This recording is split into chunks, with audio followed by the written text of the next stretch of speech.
Hello. Sir साहब भैया sir साहब साहिब जी। साहब जी मैं बिहार से बोल रहा हूँ बोलिए भगत जी। और भागलपुर जिला से। तो मैं ये दीक्षा लेना चाह रहा था भैया। अच्छा, ज्ञान सुनते हुए कितना टाइम हो गया? मुझे ज्ञान सुनते हुए तो करीब 4-5 महीने हो गए। गुरु जी के नियम पता है क्या क्या है? वही मैं सत्संग तो सुनता हूँ, उनमें उसी में कुछ नियम जो है उसको मैं सुनता हूँ बस। अच्छा, आपका व्हाट्सएप नंबर है ये? हाँ जी। आपका व्हाट्सएप नंबर है क्या? हाँ व्हाट्सअप नंबर तो होगा मेरा। नहीं होगा, नहीं चलता है क्या व्हाट्सएप मोबाइल पे, आपको पता है? हाँ व्हाट्सअप तो है मेरे मोबाइल। इसी नंबर पे? हाँ इसी नंबर पे। तो ये मेरा व्हाट्सएप नंबर है। मेरे को अपने मोबाइल से सब्सक्राइब लिख के भेजो कि मैं बिहार से हूँ, फिर मैं आपको एक वीडियो भेजूंगा 2 घंटे का। उस जी। वीडियो को आप ध्यान से सुनना। उसमें गुरु जी के क्या क्या नियम है, कैसे कैसे करना है, कैसे नहीं करना है। पहले आप वो जी 2 घंटे का वीडियो देख के समझ लेना कि आप इस नाम को निभा सकते हो या नहीं निभा सकते। जी। आपको लगे कि हाँ मैं ये सब नियम निभा लूंगा तभी मैं परमात्मा की भक्ति में कर सकता हूँ, तो आप उसके बाद फिर आप मुझे फोन करना, आपको पूरी विधि आपको समझा दी जाएगी। अच्छा जी। ऐसे हाँ। ऐसे भैया मैं पहले ये परम पूज्य संत श्री आसाराम बापू के हम भक्त हैं। हम्म। मैं उनसे दीक्षा लिया था। हम्म। तो मैं तो इनको ये तो मेरे गुरु हैं ही थे ही पहले। हम्म। और बाद में जब मैंने संत रामपाल जी महाराज का सत्संग सुना मोबाइल में, हम्म। तो फिर उनमें और इसमें अंतर लगा मुझे। हम्म। और ये संत रामपाल जी महाराज ये जो वो क्या बोलते हैं आप, वेद और शास्त्र से जो बताते हैं सबूत दे करके कि चारों वेद के बाद जो है सूक्ष्म वेद है। वो सूक्ष्म वेद जो है कबीर देव महाराज अपने मुख से बोले हैं। जी। तो इनमें और उनमें बहुत अंतर लगा मुझे। हमारे गुरु जी जो है, हमारे गुरु जी ने ब्रह्म तक का ज्ञान बताया कि ब्रह्म का उपासना करने के बाद आप ब्रह्मलोक में जा सकते हैं। और उसके बाद आप मुक्ति नहीं होगी, वहां जाकर आपको यही जन्म लेना होगा, मृत्यु लोक में ही आना पड़ेगा। तो उससे मोक्ष आपको नहीं मिलेगा। और संत रामपाल जी महाराज तो ये बताया कि इससे मोक्ष आपको नहीं मिलेगा। और हमारे गुरु जी बता रहे हैं कि आत्मा का ज्ञान करो। आत्मज्ञान जब हो जाएगा तो फिर आपको मोक्ष मिल जाएगा। तो दोनों में अंतर ये इतना ही है। तो आत्मज्ञान दिया आपको आसाराम जी ने? जी। आसाराम जी ने आपको आत्मज्ञान दिया क्या? नहीं आत्मज्ञान तो दिया नहीं उन्होंने, लेकिन उन्होंने रास्ता बताया कि इस करो, ऐसे करो, तो फिर आपको आत्मा ज्ञान हो जाएगा। जहाँ तक उनको ज्ञान था उन्होंने पूरी कोशिश की आप जी को ज्ञान देने की। हाँ जी हाँ। लेकिन भगत जी जिसको डॉक्टर बनना हो तो वो 8वीं या 10वीं तक के टीचर के पीछे थोड़े लगा रहेगा। नहीं नहीं है, जिसकी जहाँ तक जिसकी सेवा थी, जिसकी जहाँ तक जिसका काम था वो उन्होंने पूरा किया। हम आसाराम जी का कोई विरोध नहीं करते, हम उन्हें कोई गलत नहीं कहते, लेकिन संपूर्ण आध्यात्मिक ज्ञान आसाराम जी को नहीं है जी। अब आगे का ज्ञान चाहिए, मोक्ष चाहिए, तो उसके लिए संत रामपाल जी महाराज जी एकमात्र सदगुरु पूरे विश्व में है। सत्संग आप उनके सुन रहे हैं, ज्यादा आपको समझाने की आवश्यकता है नहीं। जी क्योंकि जब आपको आसाराम जी से आगे का ज्ञान लगा तभी तो आप जी हमसे बात कर रहे हैं। जी। तो गुरुदेव ने भी कहा है कि आप कंफ्यूज हो गया। अब पहले फिर मैंने अपने मन में सोचा कि अब क्या करूं मैं। कहा है कि शास्त्र के अनुसार तो गुरु को आप बदल नहीं सकते, लेकिन संत रामपाल जी महाराज बता रहे थे कि देखिए जब गुरु सही शिक्षा ना दे और आपको मालूम हो जाए कि ये गुरु हमारे सही नहीं बोल रहे हैं, सही शिक्षा नहीं दे रहे हैं, तो फिर आप गुरु बदल सकते हैं। नहीं, ये कौन से शास्त्र में लिखा कि गुरु नहीं बदल सकते? हमारे गुरुजी ही बता रहे थे ना इसके बारे में। गुरुजी बता रहे हैं, वो नहीं माननी। गुरुजी अगर शास्त्रों को आधार बता के जो बोल रहे हैं तो वो आधार देखो गुरुजी से कि गुरुजी कौन से शास्त्र में लिखा है, उसके बाद हमने माननी है। क्योंकि कोई भी गुरु जो है अपने घर का ज्ञान नहीं देता, गुरु शास्त्रों से निकाल के देता है। जी तो शास्त्रों में नहीं लिखा है, गुरु कुछ बोल रहा है तो वो चीज शिष्य को मान्य नहीं होना चाहिए। कर ठीक है, उस समय भगत जी हम सब की स्थिति ऐसी थी, हम सब ये बातें सोच ही नहीं सकते थे, किसी के दिमाग में आ गई तो इतनी हिम्मत नहीं होती थी कि हम गुरु के सामने ऐसे सवाल कर लें, जी जी है ना। बहुत सारी बातें हैं, बिल्कुल। लेकिन चलो परमात्मा ने दया करी, आप जी को सही समय पे ठोर ठिकाना परमात्मा का मिला, आगे का ज्ञान भी हुआ, सब कुछ परमात्मा ने बताया। भाई हमारे को कैंसर का रोग है, अगर एक डॉक्टर से ठीक नहीं हो रहा तो हम तो 50 डॉक्टर बदलेंगे ना। हाँ जी हमने तो रोग निवारण करवाना, तो हमारा तो भगत जी जन्म और मरण का रोग है, ये कैंसर से भी भयंकर है। जी जी अब आसाराम जी अगर काट दें या उन्होंने किसी का काटा हो जब, तो हम उनसे कटवा लें, हमें कोई दिक्कत नहीं। हाँ और संत रामपाल जी महाराज जी भी यही कहते हैं, भैया आप चाहे किसी भी गुरु की शरण में थे, वो गुरु चाहे कैसा भी था, और जब आपको आगे का ज्ञान मिल जाता है, आगे का यदि कोई गुरु मिल जाता है, तो पहले वाले गुरु की आपने निंदा चुगली नहीं करनी है, क्योंकि उसने अपने स्तर का आपको ज्ञान दिया। बिल्कुल वो अपनी जगह बिल्कुल ठीक था, हमने उसको बिल्कुल गलत नहीं बताना है, हाँ हमने जी, किसी भी प्रकार की निंदा चुगली नहीं करनी है, वरना आगे वाले गुरु की भी फिर आप ऐसे करोगे, जी है कि नहीं। तो अब बिल्कुल सही ठिकाना आपको मिला है। और जी। रही बात वर्तमान में नाम दीक्षा लेने की, तो नाम दीक्षा के विषय में आप जी को हमारी वीडियो देखकर पता चल ही गया होगा कि वर्तमान जी में जितने भी नामदान केंद्र हैं, ये सारे के सारे फर्जी हैं, डुप्लीकेट हैं। ये जी सतगुरुदेव जी की आड़ में धर्म को धंधा बनाया गया है उनके परिवार और रिश्तेदारों के द्वारा, बिल्कुल बिल्कुल क्योंकि गुरु सही। जेल में है और बाहर जी उनके नाम से पाखंड हो रहा है, ज्योति पाठ के नाम पे ठगी हो रही है, तो ये हाँ किसी को भी स्वीकार्य नहीं होना चाहिए।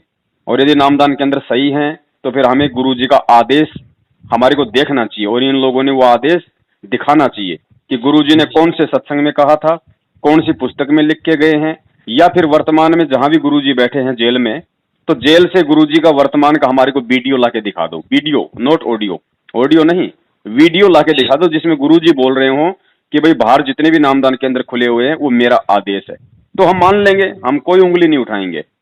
जी लेकिन कोई भी चीज दिखाने में ये लोग सक्षम नहीं है, क्योंकि सारा का सारा ये पाखंड फर्जीवाड़ा है।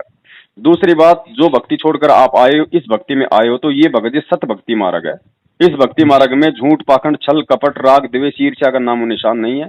ठीक है, जी अज्ञानता के कारण चाहे शिष्य या चेला चाहे कुछ भी इस मार्ग में कुछ भी चाहे बाधा खड़ी कर दे, लेकिन परमात्मा परमात्मा है, वो सत्य है, उसका विधान सत्य है, उसका ज्ञान सत्य है, उसका मार्ग सत्य है। और जो जिसको मोक्ष चाहिएगा, जो ज्ञान समझ के इस मार्ग से जुड़ेगा, उसके लिए कोई चीज बाधा उत्पन्न नहीं होगी। जी तो वर्तमान में जब तक सतगुरु रामपाल जी महाराज जी हिसार जेल से बाहर नहीं आ जाते हैं, तब जी तक उनसे जुड़ने का यदि पूरे विश्व में यदि कोई एकमात्र रास्ता है, तो सबसे पहला रास्ता तो है कि हम उनसे जुड़ने से पहले उनके विधान को समझें, उनकी भक्ति को समझें, हम उनके सत्संगों को समझें। और जी सत्संगों को समझ के हमें इतना विश्वास हो जाना चाहिए, क्योंकि भगत जी देखो, बार बार यदि हम अगर एक ही जगह यदि बार बार यदि हम ऑपरेशन करवाएंगे, तो भगत जी एक समय ऐसा आ जाएगा कि टाँके लगना भी मुश्किल हो जाएगा, वो बिगड़ जाएगी वो खाल। जी जी तो हमने बहुत सारे ऑपरेशन हमने पहले अन्य गुरुओं की शरण लेके अन्य डॉक्टरों के पास जाके हमने बहुत सारे ऑपरेशन करवा लिए हैं। अब ये फाइनल ऑपरेशन है, तो इस ऑपरेशन में हम वो गलती ना करें जो हम पहले देखा देखी में या नासमझी में हम कर चुके हैं। जी तो सबसे पहले तो गुरु के ज्ञान को आधार बनाओ, ढंग से सत्संग सुनो, चाहे 1 साल सत्संग सुनो, 2 साल सुनो। गुरु जी ने कभी नहीं कहा कि तुम तुरंत तुम्हें मालूम पड़ते ही नाम ले लो, नहीं। गुरु जी ने कहा कि बेटा नाम लेने से पहले इस ज्ञान को अच्छी तरीके से आधार बना लेना, और इस ज्ञान को समझ के अपने गुरु पे नाम लेने से पहले तुम्हें अगर कोई भी शंका हो अपने गुरु पे, किसी भी चीज पे, कोई भक्ति मार्ग पे, उनके मंत्रों पे, किसी भी प्रकार की कोई शंका हो, तो 1000 बार पूछो, गुरु से पूछो, गुरु के चेलों से पूछो। जब तुम्हारी हर तरह की शंका मिट जाए और तुम्हारे मन में ये निश्चित हो जाए कि अब मैं जो गुरु बनाने जा रहा हूं, उससे बढ़ के दुनिया में ना कोई गुरु है, ना कोई होगा, और ये अंतिम ऐसा मार्ग है जहां से मुझे मोक्ष मिलने वाला है, इतना विश्वास जब हमें हो जाए, गुरु जी कहते हैं उसके बाद तुम्हें नाम लेना चाहिए। और नाम लेने के बाद फिर तुम्हें अपने गुरु और इस भक्ति के ऊपर अंधविश्वास करना है, जिसको बोलते हैं ब्लाइंड फेथ। उसके बाद गुरु और भक्ति के विषय में चाहे तुम्हें ब्रह्मा विष्णु महेश भी आकर अगर भड़काएं, तो तुम्हें टस से मस नहीं होना है। ब्लाइंड फेथ ध्यान रखना केवल गुरु और भक्ति पे, गुरु के बेटा बेटे पे, माता पिता पे, रिश्तेदारों पे नहीं। वो तो 2 कौड़ी के जीव हैं, वो तो कभी भी भ्रमित हो सकते हैं, कभी भी काल का उन पे दाव लग सकता है। ये बात केवल सतगुरु और उसकी भक्ति के ऊपर लागू है, अंधविश्वास की। और गुरु ने कहा कि अंधविश्वास आपने पहले नहीं करना कि देखा देखी में नाम ले लिया, आपको भूत प्रेत बाधा है, नाम ले लिया, आपका कोई काम नहीं हो रहा, नाम ले लिया, आपकी दुकान नहीं चल रही, नाम ले लिया, नहीं, वो आदमी भक्ति नहीं कर पाएगा निसंशय होकर, वो कभी भी नाम छोड़ सकता है। लेकिन जो आदमी मोक्ष के लिए भटक रहा है, वो उस व्यक्ति को चाहिए कि वो ज्ञान को गहराई से समझकर फिर वो नाम दीक्षा ले और फिर एक तरफा हो जाए, दुनिया एक तरफ, भगत एक तरफ जी। तब वो परमात्मा उस पे असीम रजा बख्शता है, उस पे असीम दया करता है, तब वो छप्पर फाड़ के उस आत्मा को दया करता है। अब आज ये नामदान केंद्रों से क्या हो रहा है, एक तो गुरु का आदेश नहीं भगत जी, और जब तक भक्ति मार्ग में गुरु के वचन से कोई काम नहीं होगा, गुरु के आदेश से कोई काम नहीं होगा, वो काम भगत जी अपनी मंजिल तक नहीं पहुंचता है। और यही कारण है कि आज जगह जगह इन लोगों का विरोध हो रहा है, क्योंकि इनको आदेश नहीं है, मनमाना आचरण है। क्योंकि गुरुजी ने तो बोल दिया पहले ही कि भैया मेरे शरीर छोड़ने के बाद ये डीवीडी से नाम दिया जाएगा, इससे पहले नहीं। अच्छा अच्छा। हाँ, ये वीडियो है भगत जी, गुरुजी के सत्संग है। क्योंकि भक्ति का विधान क्या है, भक्ति का विधान गुरु का सत्संग ही तो है भैया। अगर गुरुजी ने ऐसा बोल दिया है फिर हाँ, तो वही निश्चित वही है ना। बिल्कुल भगत जी, इसीलिए हम आपको लेना ही नहीं है। इसीलिए मैं आपको वो 2 घंटे का वीडियो भेज रहा हूँ, जिसमें ये सारे वीडियो हैं छोटे छोटे, जो गुरुजी ने क्या बोल रखा है, क्या समझा रखा है, नाम लेने से पहले तुम्हें क्या करना है, क्या नहीं करना है, ये सारी विधि उसमें समझा रखी है, पूरे नियम खोल के बता रखे हैं, ताकि भगत अच्छी तरीके से निसंशय हो जाए कि भाई मैं इनको निभा पाऊंगा या नहीं निभा पाऊंगा जी, है कि नहीं। तो जी ये भैया मैं बोल रहा था ना कि अभी तो मैंने दीक्षा तो अपने गुरुजी से ले ही लिया था जी, और मैं क्या ये मैं जाप भी कर रहा था, माला भी। कौन से गुरु से कौन से गुरु से ले लिया नाम दीक्षा? ये परम पूज्य संत श्री आसाराम जी बापू जी से। अच्छा अच्छा अच्छा अच्छा, मैंने लिया था पहले और अभी तक तो मैं उसी नियम पर चल रहा हूँ जी। लेकिन जब मैंने संत रामपाल जी महाराज सुना तो फिर उनके आधार पर ही मैंने सोचा कि नहीं, हमारे गुरुजी ने जो उनके पास जो भी ज्ञान था उन्होंने मुझे बताया, लेकिन इस ज्ञान से मोक्ष नहीं मिल सकता। हाँ बिल्कुल सत्य है। ये मैंने उनके सत्संग से सुनने के बाद मैंने अपने आप से ही सवाल किया फिर जी, ये सही नहीं है, ये मार्ग ही सही है, जो संत रामपाल जी महाराज बता रहे हैं यही मार्ग सही है। जी जी। तो फिर मैंने उनको अखाड़ का जो पूनम होता है सर भैया, उस दिन से मैंने अपने गुरु जी का, हालांकि अभी भी मैं उनका आदर करता हूँ और उन्होंने जो मुझे नाम दिया था जी, फिर मैंने उस दिन के बाद उनका वो नाम का माला मैं नहीं करता हूँ जी। और फिर मैंने अपने अंदर आत्मा से बार बार यही सवाल कर रहा हूँ कि अब मैं क्या करूँ, अब मैं क्या करूँ। हमारे गुरुजी अभी संत रामपाल जी महाराज भी जेल में हैं और हमारे गुरुजी भी जेल में हैं। अब मैं इसी अधेड़ बुन में पड़ा हुआ हूँ और मुझे चैन भी नहीं मिल रहा है जी। कहा कि मेरी आदत हो चुकी है पूजा करने की जी, और बिना उसका मुझे मन नहीं लगता है। जी जी। और हमारे घर में हमारे जितने भी परिवार के सदस्य हैं सब हमारे उल्टे हैं, ये सारे हमारे विरुद्ध बोलते हैं और मैं अकेला पड़ जाता हूँ जी। तो अब मैं क्या करूँ, मेरे समझ में नहीं आ रहा है भैया। मैं इसलिए मैंने आपको कॉल करा। आज मैंने दोपहर में एक बहन जी आपसे बात कर रही थी जी, इसी मोबाइल पर मैंने आप दोनों की बात जी। तो फिर मैंने आपका नंबर उसमें देखा तो उसको मैंने लिख लिया और फिर मैंने अभी आपको कॉल करा। आपने बोला था कि 5 से 10 यानी 5 बजे शाम के बाद से लेके 10 बजे रात तक हम बात कर सकते हैं। जी जी। आपने उसी बहन से बोल रहा था तो फिर मैंने अब इसी का इंतजार कर रहा था कि कब उसको फोन करें तो फिर 2-3 बार तो इंगेज बता रहा था, फिर मैंने अभी आपको कॉल करा। फिर आप चलो कोई बात नहीं भगत जी, जो भी है सब कुछ परमात्मा की ही प्रेरणा से हो रहा है। और मैं आपको 1-2 बात और बता दूं भगत जी। देखो, मैं ये नहीं कहता कि आसाराम जी के ऊपर क्या मुकदमे लगे रखे हैं, वो किस मुकदमे में अंदर हैं, क्योंकि मुकदमे भगत जी हमें अच्छी तरीके से पता है कि यहाँ पे न्याय नहीं है। बिल्कुल सही है। हो सकता है आसाराम जी के ऊपर जो मुकदमे लगे हैं वो झूठे हों, वो सत्य हों, हम इन चीजों को कुछ नहीं कर सकते। जी देखिए भाई, ये भैया ये तो 100% 101% गलत है। जी जी, क्योंकि ये कोई भी राजनीतिक षड्यंत्र हो सकता है, उनके अपने मैनेजमेंट का षड्यंत्र हो सकता है। हो नहीं सकता। हाँ। मैं इसको कभी कबूल नहीं ये है ही है जी, जी। ये जो है ये षड्यंत्र ही है। जी जी जी। और हमारे गुरु तो कभी भी ऐसा घृणित काम तो कर ही नहीं सकते। बिल्कुल बिल्कुल बिल्कुल। अगर हमें कोई बोले कि उनके बदले में पर चढ़ जाओ तो मैं तैयार हूँ चढ़ने के लिए। जी जी जी। मुझे जरा भी गम नहीं होगा, लेकिन सच्चाई का मैं हमेशा विरोध करूंगा। हाँ चलो, मैंने ये बात इसलिए छेड़ी है, मेरा कहने का मतलब कुछ और था। मेरे ये बात इसलिए छेड़ी है कि मान लीजिए अब आप आगे इस ज्ञान को आधार बना के आप जी सतगुरु रामपाल जी महाराज जी की शरण ग्रहण करने जा रहे हैं जी। उससे पहले आपके गुरु ने, आसाराम जी ने आपको जहां तक का ज्ञान दिया, उस ज्ञान आधार से वो आजीवन आपके दिलो दिमाग में वो सम्मानीय रहेंगे, वो आदरणीय रहेंगे, लेकिन पूजनीय नहीं रहेंगे। जी। हमें इस चीज को हृदय से निकालना पड़ेगा कि आसाराम जैसे हम भगत जी अपने बच्चे को 8वीं 10वीं 9वीं में पढ़वाते हैं और हमारा मकसद है कि हमारा बच्चा आगे चल के MBBS करे, डॉक्टर बने। तो बच्चा 10वीं पास कर लेता है, फिर आगे BA करता है, तो बच्चा पीछे वाले टीचर्स को कभी जिंदगी में मिलता भी नहीं, उनका ध्यान भी नहीं करता उनका, क्योंकि उसको पता कि मुझे आगे बढ़ना है। और जहां तक की उस टीचर की सेवा थी वो परमात्मा ने पूरी करवाई जी। तो जहां तक की आध्यात्मिक यात्रा इन संतों के पास थी, इन्होंने अपने स्तर पे इन्होंने वो ज्ञान देने की पूरी कोशिश की और इन्होंने दिया। जी। भले ही इनके पास में भाई वो मोक्ष मार्ग नहीं है, मोक्ष मंत्र नहीं थे, लेकिन जो दुनिया में अन्य जो लोग जो जीवात्माओं को भक्ति से दूर कर रहे हैं, जो उल्टे सीधे काम करवाते हैं, उनसे तो अच्छा है कि एक संत ने कम से कम उन लोगों को बुराइयों से बचाए रखा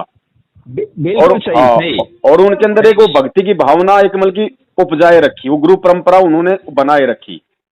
लेकिन जैसे ही आप संत रामपाल जी महाराज जी के जी जी, और जैसे ही आप संत रामपाल जी ने इस मार्ग पर मैं तो बच्चा क्या बिल्कुल दूध पीता बच्चा था, मैं तो कुछ जानता ही नहीं था आध्यात्मिक क्या होती है। जी जी। तो दास का कहने का मतलब ये है, दास का कहने का मतलब ये है, अब आप संत रामपाल जी महाराज जी के सत्संग सुन रहे हैं, गहनता से आप जी और सुन लीजिए, 2 महीने सुन लीजिए, 3 महीने सुन लीजिए, उसके बाद में आपके दिलो दिमाग में ये बात कंफर्म हो जानी चाहिए जी कि भाई अब मेरा आसाराम जी से किसी भी प्रकार का कोई संपर्क, कोई कांटेक्ट, मतलब एक वो पूजनीय भाव में बिल्कुल नहीं हो सकता। आप किसी को ये भी नहीं कहोगे उसके बाद में कि आसाराम जी मेरा गुरु है। संत रामपाल जी से जुड़ने के बाद भैया ये तो मैं कह सकता हूँ गुरु हमारे थे नहीं, गुरु है की बात कर रहा हूँ मैं, थे की नहीं कर रहा, मैंने कहा गुरु हैं जी संत रामपाल जी से जुड़ने के बाद, क्योंकि भगत जी आत्मा का पति एक होता है। जी जी। पहले आपने क्या किया, जैसे को भगत जी कोई लड़की शादी करके अपने अपने अपने ससुराल में चली जाती है जी, वो उसका एक नया जीवन शुरू होता है जी। उससे पहले उस लड़के ने अपने जीवन में 100 गलतियां की होंगी, कुछ भी किया होगा, लेकिन वो भूलकर भी जिक्र नहीं करती ससुराल में कि भाई मेरे पहले ऐसे भी संपर्क थे, मेरे ऐसे भी संपर्क थे, क्योंकि उसको पता है कि यदि ये बात यदि मेरे पति को मालूम पड़ेगी, ससुराल वालों को मालूम पड़ेगी मेरे अगर पिछले रिश्तों की, तो हो सकता है उनके मन में भी मेरे प्रति दोष आ जाए। तो कहने का मतलब है हमें उन चीजों को वहीं पे समाप्त कर देना है, हमें उनको किसी भी तरीके से, मतलब हमारा उनसे अब कोई रिश्ता ही नहीं है भगत जी एक तरीके से, क्योंकि आत्मा का पति एक होता है, 2 नहीं होते भगत जी। हमने पिछले जन्मों में क्या गलतियां की, हमारा पति कौन था क्या नहीं था, वो चीजें हमें सब कुछ भूलनी पड़ेगी, हमें छोड़नी पड़ेंगी। हमें भूल कर भी ठीक है भाई, अगर संतों का कोई नाम आ जाए तो एक जिक्र करना एक बात अलग है, लेकिन उस मतलब पूज्य भाव से आप कभी भी उनका जिक्र मत कर देना, वरना आपकी अपने वर्तमान पति के प्रति, क्योंकि वो परमात्मा अंतर्यामी है, उसको बताने की जरूरत नहीं है भगत जी, वो तो हमारे हृदय में बैठा हुआ है, वो तो मन की सोच से भी वाकिफ है। जी जी। तो किसी भी प्रकार का जो पूज्य रूप में या फिर इष्ट रूप में ना किसी देवी देवता का भाव अंदर आना चाहिए, ना किसी अन्य किसी संत या महापुरुष का भाव अन्य आना चाहिए, सिवाय वर्तमान गुरु के। जी। तो इतना सब कुछ आप जी पहले ही अपने आप को तैयार कर लीजिए, और ये सब कुछ अपने आप को तैयार करने के लिए अगर कोई वस्तु आधार है तो केवल सतगुरु के सत्संग है जी। तो पहले आप जी सत्संग सुनिए भगत जी, कोई जल्दबाजी नहीं है। परमात्मा यहाँ पे दुनिया को नाम ही देने आए हैं, उनका मोक्ष ही करने आए हैं, जिसकी इच्छा है मोक्ष करवाने की। तो ऐसा नहीं है कि भाई गुरुजी तो निकल जाएंगे, गुरुजी निकल जाएंगे तो भी 1000 वर्ष तक ये मार्ग चलेगा। जी जी। अभी तो बहुत समय पड़ा है आपके पास में, जल्दबाजी की कोई वो जरूरत नहीं है। आप जी महीने भर सत्संग और सुनिए, 2 महीने सुनिए, वीडियो में आपको अभी डाल रहा हूँ, वीडियो भी आप जी ध्यान से सुनिएगा। जब एक एक चीज, एक एक जब कंसेप्ट आपका क्लियर हो जाए जी, उसके बाद में आप जी फिर संत रामपाल जी महाराज जी से आप जी जुड़ने की सोचिए। और उसके बाद में फिर आपको नाम दीक्षा की जरूरत नहीं है वर्तमान में, जब तक वो जेल से नहीं आ जाते हैं तब तक आप जी, उनसे संकल्प विधि से आप उनसे जुड़ सकते हैं। संकल्प जी, जो विधि होगी उसी का मैं आपको वीडियो भेज रहा हूं। अगर आपको जी, विश्वास होगा, ज्ञान आधार होगा, तो भगत जी यकीन मानना वो संपूर्ण लाभ परमेश्वर आपको देंगे, जी, जो लाभ परमात्मा एक मर्यादित भगत को दिया करते हैं। और जी, जी, अमर्यादित भगत जिसके पास चाहे सारे नाम हो, चाहे गुरु जी का बेटा हो, उसको भी भगत जी 1 टका लाभ नहीं मिलेगा, क्योंकि ये सत भक्ति है। इसमें कोई पक्षपात नहीं है, कोई इसमें वंशवाद या फिर ये परिवारवाद नहीं है। और जी, जबरन ये लोग वंशवाद को पाले हुए बैठे हैं, ये लोग अपने परिवारवाद को पाले हुए बैठे हैं, ये लोग जी, संत रामपाल जी को जगत गुरु के बजाय अपने घर का गुरु समझ बैठे। और यही कारण है कि ये लोग ना तो गुरु को समझ पाए, ना उनकी भक्ति को समझ पाए, ना उनको ज्ञान को समझ पाए, और जिस कारण से ये काल के मोहरे बन गए। ये खुद भी अपना जी, जीवन नाश कर रहे हैं और इनके पीछे सैकड़ों हजारों की संख्या में लोग लग के वो भी अपना जीवन सत्यानाश कर रहे हैं। भगत जी, जी, जी, आप जी का शुभ संस्कार कहिए या आप जी का अच्छा समय कहिए, जो आपको समय रहते हमारी वीडियो मिले, सच्चाई जानने की आपने भी कोशिश की, क्योंकि एक एक सभ्य इंसान, एक विवेकी इंसान वही होता है। जी, क्योंकि कबीर साहब कहते हैं कि कहे कबीर सोए जन मेरा, जो नीर खीर का करे निबेरा। जो दोनों जी, तरफ की बातें सुनेगा ध्यान से, विवेक से, धैर्य से, उसके बाद में जी, वो निर्णय करेगा कि क्या सही है और क्या गलत है। तो मैं जी, आपको वीडियो भेज देता हूँ। आपका यही नंबर है व्हाट्सएप का? जी, यही नंबर मैं है, इसी नंबर पे हमारा ही आपको, मोबाइल है। ठीक है, मैं इसी नंबर पे आपको वीडियो भेज रहा हूँ। समय जी, मिले आप उस वीडियो को पूरा देखिएगा। उसके जी, बाद में आप जो खुद ज्ञान को आधार बनाकर चिंतन कीजिए, मनन कीजिए, विचार कीजिए। और मैं आपसे जी, बार बार फिर मैं आपसे प्रार्थना करूंगा कि अब जी, आपको पहली बार आपको असली आत्मा का पति मिलने जा रहा है। और मैं जी, चाहूंगा कि वो पति आपका आजीवन रहे, अंतिम श्वास तक रहे। इसके लिए अच्छा, ज्ञान आधार जरूरी है, ताकि उस पति के अलावा हमारे मन में किसी गैर व्यक्ति यानी गैर संत या गैर पुरुष या अन्य किसी व्यक्ति के प्रति मतलब कोई वो भाव ना आए जो भाव हमारा हमारे सतगुरु के प्रति होना चाहिए। वरना जी, वो अंतर्यामी है, तुरंत दूर हो जाएगा वहां से, तुरंत। क्योंकि जी, परमेश्वर की वाणी है कि गुरु भगता मम आत्म सोई, और उसके हृदय में रहूं समोई। गुरु भगता यानी वो कबीर साहब कह रहे हैं कि जो गुरु का भगत होगा ना, वो मेरी असली आत्मा है। गुरु भगता मम आत्म सोई, और वाके जी, हृदय रहूं समोई। यानी जो अपने गुरु के संपर्क में रहेगा, जो अपने गुरु के हृदय में समाया रहेगा, जो गुरु भगत होगा, जो पतिव्रता आत्मा होगी, वो परमेश्वर जी, कहते हैं मैं केवल उसी के साथ हूं, अन्य के साथ नहीं। जी, तो सबसे पहले इस ज्ञान से ये क्लियर कंसेप्ट कर लो कि संत रामपाल जी कौन है। क्योंकि जी, जैसे ही अगर आप संकल्प नाम दीक्षा लोगे तब तो आपको कोई दिक्कत नहीं होगी, कोई भी आपको भ्रमित करने वाला नहीं है। आपको कोई भी शंका होगी तुरंत आप जी हमें फोन कीजिए, गुरु जी के सत्संग सुनिए। और यदि आपने इन पाखंडियों के यहाँ से यदि फर्जी नामदान केंद्रों से यदि आपने नाम ले लिया, तो नाम जी, तो भगत जी परमात्मा का है, नाम गलत नहीं है। जी, लेकिन एक तरफ आप उस नाम की भक्ति भी करोगे, और दूसरी तरफ ये लोग आपको उल्टे सीधे आदेश बता बता के, दान धर्म के नाम पे उल्टे सीधे आदेश बता बता के आपकी मर्यादाओं का खंडन करवाते रहेंगे। जिस वजह से जी, एक तरफ तो आप टायर में हवा भर रहे हो और दूसरी तरफ जी, उसमें से कोई हवा निकाल रहा है, तो क्या फायदा जी, फिर, कोई फायदा नहीं। है कि नहीं? तो अच्छा इसीलिए भैया, हाँ, तो मैं आपको वीडियो भेज देता हूँ। आप जी थोड़ा गहनता से देखना, ध्यान से देखना और फिर विचार करना, है ना? जी, अगर जी, जुड़ो पक्का तो है, भगत जी, अगर जुड़ो तो फिर फेविकोल लगा के जुड़ो भाई। समझ लो गुरु बिल्कुल, को पहले। बिल्कुल, ऐसा नहीं कि एक बार नाम ले लिया फिर उसके सामने रहो, फिर उसके सामने रहो, मैं क्या करूं, मैं नहीं, क्या नहीं, नहीं, करूं, नहीं भैया, हैं? ऐसी बात नहीं है भैया। हाँ अभी मैं बता रहा हूँ ना आपको, हमारे पूरे जितने भी परिवार सदस्य हैं, जी, सब हमारे उल्टे हैं। खैर वो तो मैं भगत जी अकेला हूँ। समझ सकता हूं मैं, क्योंकि आप भगत जी मल की भक्ति युक्त आत्मा हो, आपको केवल परमात्मा चाहिए, उनके अभी भक्ति संस्कार है नहीं, तो और भगत जी विरोध स्वाभाविक सी बात को बात है। नहीं मान रहा हूँ। जी जी हमारे जितने भी परिवार के सदस्य हैं, सब हमसे उल्टे हैं। मैंने बोल दिया कि दुनिया कुछ भी हो जाए, आप लोगों से मेरा कोई लेना देना नहीं है। अगर आप लोग मुझे टेंशन ज़्यादा दोगे, अगर मुझे परेशानी ज़्यादा होगी, तो मैं यहाँ से सीधा चला जाऊँगा बरवाला आश्रम। नहीं नहीं, ऐसा भी नहीं करना। मैं वहीं जाके रहूँगा। नहीं भगत जी, हमने इतना सख्त रवैया भी नहीं अपनाना है। इसलिए मैं आपसे निवेदन कर रहा हूँ कि गुरु ने हमें, क्योंकि भगत जी ये तो गीता जी में भी लिखा हुआ कि भाई कर्म सन्यासी के बजाय आपको कर्म योगी बनकर भक्ति करनी पड़ेगी, घर परिवार में रह के भक्ति करनी पड़ेगी, हमें उनकी बातें सहन करनी पड़ेंगी। इसलिए तो हमारे अंदर वो गुण आएंगे। फिर वो सहनशीलता का गुण फिर हमारे अंदर कहाँ से आया भगत जी? हमारे अंदर वो धैर्य फिर कहाँ से आया भाई? आप चलो, आप वहां से तो आप जी मान लीजिए किसी भी परिस्थिति बस आप जी घर छोड़ के चले गए, आप जी आश्रम में चले गए, आश्रम में महीने भर तक तो आपकी सेवा करेंगे हैं, फिर आपके वही रुके मारने लग जाएंगे जो वहां पे बरवाड़ा में हुआ करता था। वहां पे फिर वो भगत जी आश्रमों में भक्ति नहीं होती, आश्रमों में तो गंदावाड़ा और राजनीतियां चलती हैं, क्योंकि आश्रम में रहने वाला कभी भी गुरु को समझ नहीं पाता। घर का जोगी जोगना, बाहर का जोगी सिद्ध, दीपक नीचे हमेशा अंधेरा रहता है। हजारों किलोमीटर से लोग ज्ञान समझ के भगवान मान के नाम दीक्षा लेके भक्ति करते हैं, लेकिन जो उनके पास में रहता है ना, क्योंकि चक्कर क्या है कि भगत जी वो परमेश्वर जो है मतलब कि वो मित्रवत व्यवहार करता है। वो परमात्मा कभी नहीं जताता कि मैं भगवान हूं, मैं परमात्मा हूं। वो एक साधारण संत के रूप में आया हुआ है और वो सभी के साथ में मित्रवत व्यवहार करता है, और मित्रवत व्यवहार करने के कारण लोग उसको मित्र जैसा ही समझ लेते हैं। और गुरु सतगुरु के प्रति वो भाव नहीं बन पाते जो भाव एक शिष्य के होने चाहिए, जिस वजह से आसपास रहने वाले, उनके निकट रहने वाले, उनके सगे संबंधी और उनके परिवार वाले हमेशा भक्ति मार्ग में धोखा ही खाते आए हैं और धोखा ही खाते रहते हैं जी। तो हमारा सौभाग्य कि हम परमेश्वर से मतलब सैकड़ों किलोमीटर दूर थे।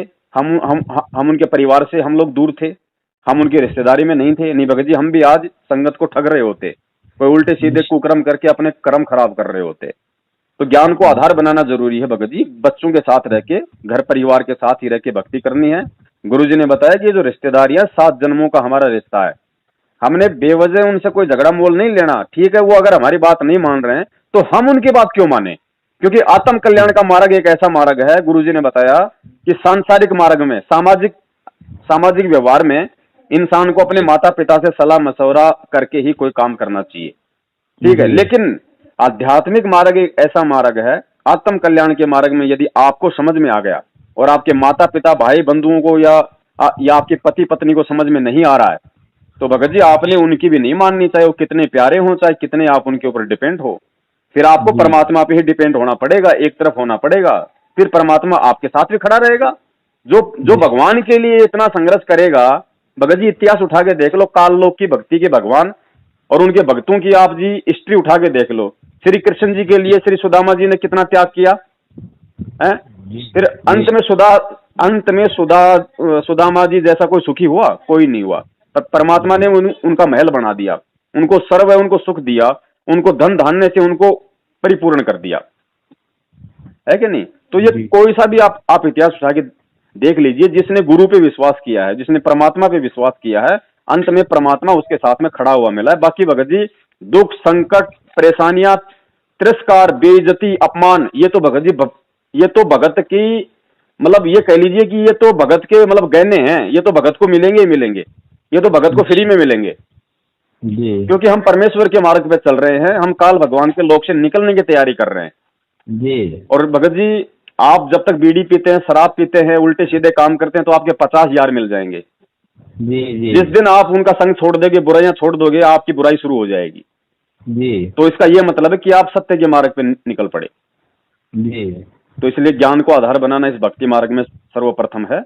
ना हमें किसी से कोई स्वार्थ होना चाहिए, ना किसी को हमारे से कोई स्वार्थ होना चाहिए। लेकिन ये काल एजेंट, सतलोक आश्रम मैनेजमेंट वाले, इनका मकसद सिर्फ और सिर्फ एक बार 10 रुपए की ज्ञान गंगा फेंको, क्योंकि ज्ञान तो उसमें परमात्मा का है, आत्मा तुरंत जागृत हो जाती है। उसको बेचारे को कुछ मालूम नहीं पड़ता क्या सही है क्या गलत है, वो नाम ले लेता है। नाम लेने के बाद फिर वो उसका सिस्टम शुरू हो जाता है। फिर वो बोलेगा भगत जी मेरे तो यहाँ दर्द है, मेरे वहां है, मेरे ये परेशानी है। फिर वो क्या करेगा? वो बोलेंगे भैया प्रार्थना लगाओ। आपको क्या पता क्या प्रार्थना है, कहाँ लगानी है? आपको नंबर पकड़ा देंगे, लो जी ये 4 नंबर इशार के, आप उन नंबरों पे फिर प्रार्थना लगाओगे। वहां पे बैठे हुए हैं ठग, वो कहेंगे भैया गुरुजी का आदेश आ गया, ज्योति करवा दो, गुरुजी का आदेश आ गया, 15,000 रुपए पाठ का जमा करा दो। अब आप पड़ गए धर्म संकट में कि भाई गुरु का आदेश, मेरे घर में 1 रुपया नहीं करवाऊं तो मर गया, यदि करवा दिया तो मर गया। मेरे तो खाली पेट में दर्द था, बाद में समझ में आती है कि मैं चाहता तो 2 रुपए की टेबलेट लेके ठीक करवा सकता था, लेकिन भावनाओं में बह के मैंने इन ठगों की यहाँ पे प्रार्थना लगवा दी, फालतू में 15,000 रुपए का दंड मेरे सिर पे रख दिया गया जी। तो भगत जी हमें ज्ञान को भी आधार बनाना है। बहुत सारे भगत हैं छोटा मोटा कोई, अब आज एक बहन का फोन आया, बोले भगत जी बोले मुझे एलर्जी हो रही है। बोले मैंने गुरुजी से प्रार्थना लगाई। अरे भैया एलर्जी हो रही है तो वो डॉक्टर भी तो भगवान ने बना रखे हैं, वो किस लिए बनाए? जी। वो किस लिए बनाए? बोले तो भगवान है, क्या भगवान ठीक नहीं कर देगा? अरे भगवान तो ठीक कर देगा, भगवान है भाई। वेदों में लिखा है, परमात्मा ने बता दिया कि वो परमात्मा तीनों लोकों में प्रवेश करके सबका पालन पोषण करता है, सबको खाना वो परमात्मा दे रहा है ना। जी। तो मैंने कहा बहन जी बैठ जाओ अपने घर पे, फिर काम धाम करने की जरूरत क्या है? रोटी पकाने की जरूरत क्या, आटा लगाने की जरूरत क्या? भगवान अपने आप तुम्हारे मुंह में ठूस देगा। फिर उसके समझ में आया हाँ कि भैया जो कर्म है वो तो करना पड़ेगा।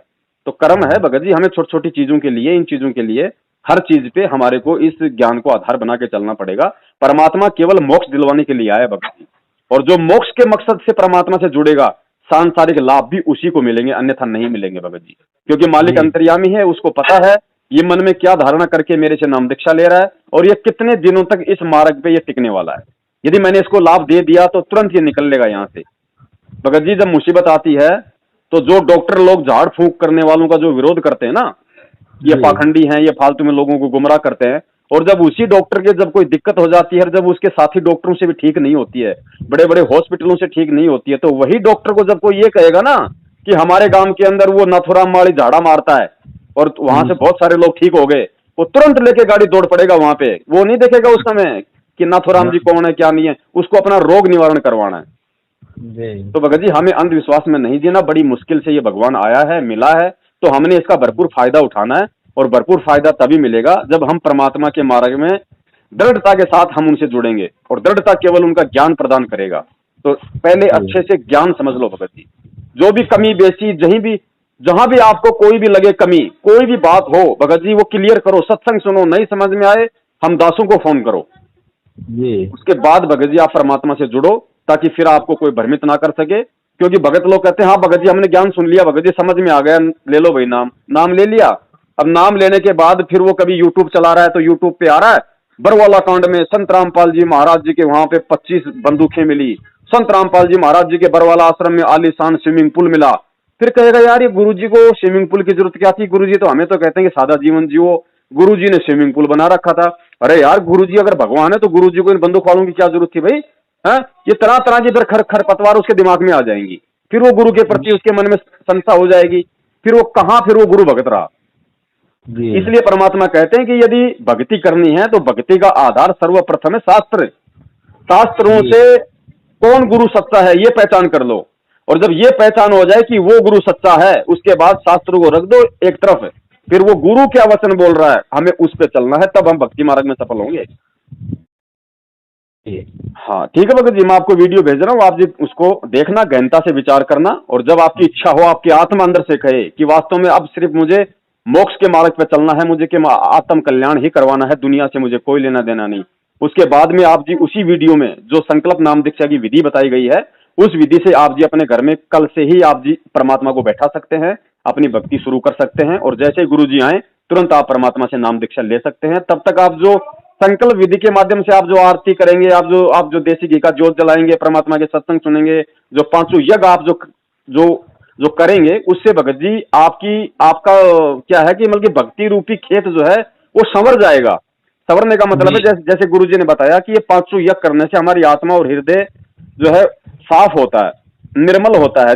जिस प्रकार हम खेत में बीज डालने से पहले भगत जी हम उसको कितना उसकी सिंचाई करते हैं, उसकी ढुलाई करते हैं, उसमें से झाड़ झंकार उखाड़ते हैं, उसको एक अच्छा सा मतलब वो बनाते हैं हम लोग मैदान, और जब साफ हो जाता है फिर हम उसमें बीज डालते हैं। तो गुरु जी कहते हैं कि तुम इस भक्ति रूपी खेत को मेरे आने तक अच्छे से इसको संवारो, तैयार करो, सत्संग सुनो, नियम निभाओ, पांचों यज्ञ करो, परमात्मा का घर में देसी घी का दीपक जलाओ, एक तरीके से अपने घर को आश्रम बना लो, और जैसे ही मैं बाहर आऊंगा तो तुम्हारे संवरे सवराए खेत में, उस भक्ति रूपी खेत में अपना नाम रूपी बीज डाल दूंगा।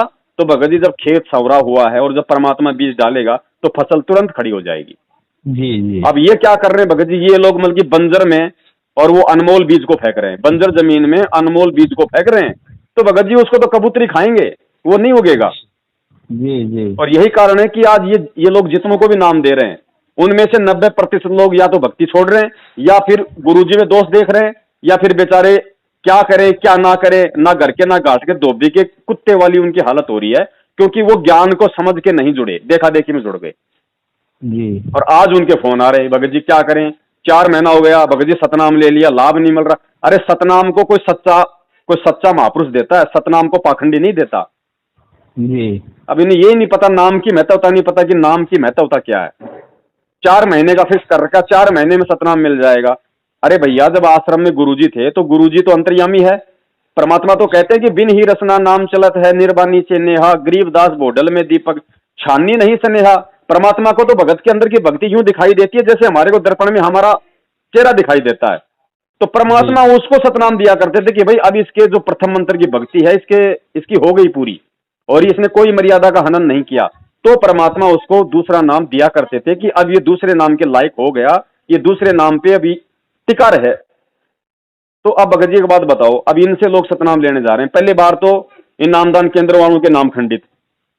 दूसरी बात भगत जी, मैं सतनाम लेने जा रहा हूं और मैं अपने घर से बीड़ी पी के जा रहा हूं, शराब पी के जा रहा हूं। इन्हें क्या पता भगत जी कि मैं बीड़ी पी के आया हूं, मैं तो मर्यादा खंडित कर दी। इनके पास में कौन सा थर्मामीटर है? तो ये सारा ड्रामा चल रहा है। हमें ड्रामे में नहीं फंसना भगत जी, ज्ञान समझ के और परमात्मा को परमात्मा मान के उसके बाद में जुड़ो भगत जी, निसंशय होके, चाहे दुनिया कुछ भी कहे, फिर चाहे इधर से उधर। हमें फिर ये टेंशन नहीं होना चाहिए कि गुरुजी जेल से बाहर आएंगे नहीं आएंगे, गुरुजी कब आएंगे। अरे जब हमने ज्ञान को ही गुरु बना लिया तो वो तो परमेश्वर है भैया, उसका कोई रूप नहीं है। वो तो किसी भी रूप में कहीं भी आ जाएगा। वो तो दिन में 50 बार सतलोक जाता है, 50 बार आता है। वो एक रूप में हिसार जेल में बैठा हुआ, एक रूप में अपने हर एक भक्तात्मा के पास में बैठा हुआ है। जब ब्रह्मा विष्णु महेश 4 रूप बना सकते हैं, दुर्गा 8 बना सकती है, काल भगवान 1000 रूप बना सकता है, अक्षर पुरुष 10,000 रूप बना सकता है, तो ये तो सबका बाप है, ये तो अनंत रूप बना सकता है। इसको आप जेल में क्यों देख रहे हो?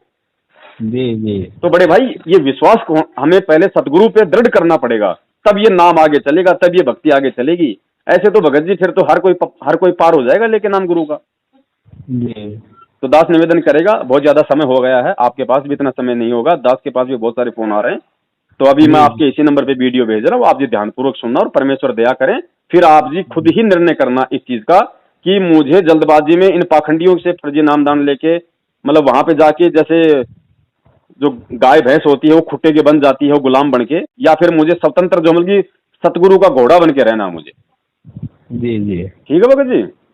जी सत साहिब, जय हो बंदी छोड़। सत साहिब भैया, सत साहिब।